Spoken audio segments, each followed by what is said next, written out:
The next video with operations with integers, again, our sign numbers, right? Positive and negative. Same rules apply when we're dealing with decimals and fractions. But this, again, I'm using integers just for the simplicity of focusing on the operation or the sign of the numbers first. We're going to look at addition and subtraction. Anytime you have the same sign, so positive, positive, negative, negative, so you're adding two positives, you're adding two negatives. Anytime it's the same sign, we add the numbers together. And again, I'm looking at this as what would be called the place value. I'm looking at this as just the value alone. We're going to keep whatever the sign of the numbers is. I like to think about this as money. If I were to say positive 6 plus positive 7, right? I mean, we know that one, 7 and 6. Okay, great, that's 13. But think about it as if I make $6 and I make $7 more, I'm going to combine that as what I have in my bank account for $13, right? I could put plus 13, but I'm just going to put 13 because, again, we don't worry about the plus when our answer is positive.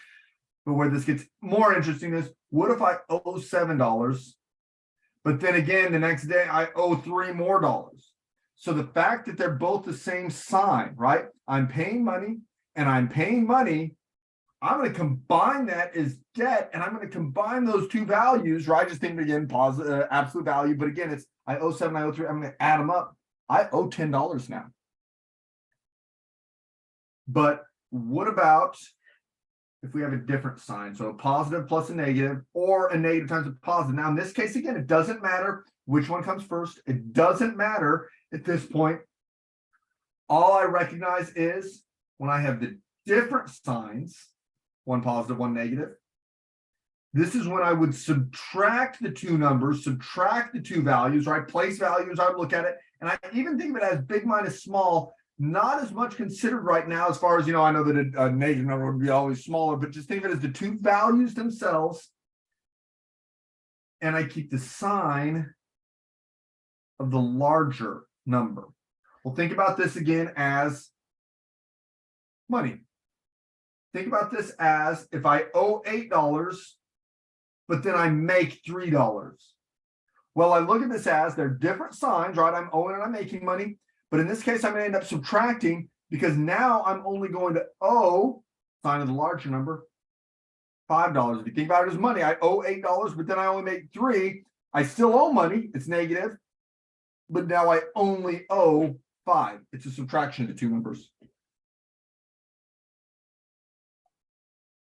Think about this as if I make $16, but then I owe $9.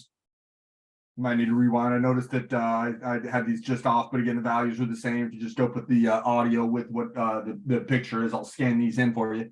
If I make $16, but then I owe $9, I'm still going to have money. My answer is going to be positive, but now I'm only going to subtract, have $7 in my bank account. Again, anytime it's a positive, I'll just put the 7 alone, right? I'm not going to have to put plus 7. My answer would just be 7. But again, it's whenever the two signs are different, I subtract whatever the values are. And I always think of it as just, the absolute value, whichever number is larger or smaller. 16 minus 9 is 7. Sign of the larger number, positive 7. I still have $7.